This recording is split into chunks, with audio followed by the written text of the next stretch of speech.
प्रेम यहाँ पर अनुपमा की ममता पर सवाल उठाने वाला है, जिसके बाद सभी लोगों के होश उड़ जाएंगे।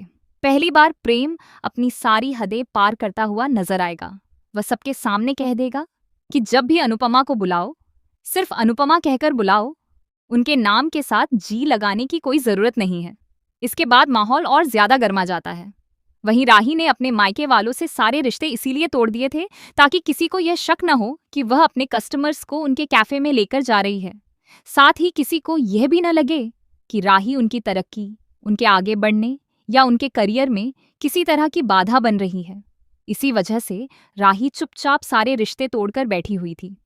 लेकिन किसी को भी इस बात का अंदाजा नहीं था कि प्रेम के दिल में क्या चल रहा है।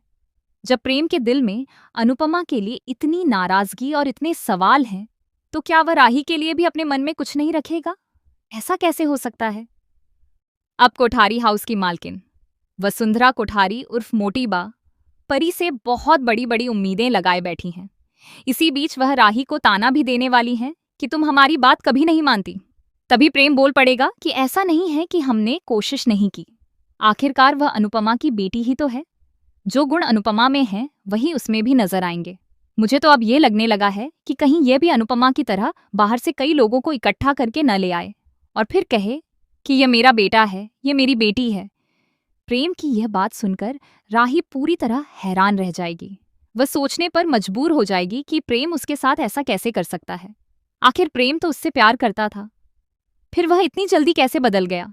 जिस प्रेम ने राही के प्यार के लिए माही समेत न जाने कितनी लड़कियों को ठुकरा दिया था, आज वही प्रेम राही के प्यार पर सवाल उठा रहा है। वह उसकी ममता पर सवाल खड़े कर रहा है और साथ ही अनुपमा का भी अपमान कर रहा है। राही को तब एहसास होगा कि जब प्रेम अनुपमा पर सवाल उठा रहा था, तब वह यह बात समझ नहीं पाई कि एक दिन यही प्रेम उसी पर भी सवाल उठाएगा। अब देखना दिलचस्प होगा कि प्रेम और राही के रिश्ते में आया यह नया तूफान कहानी को किस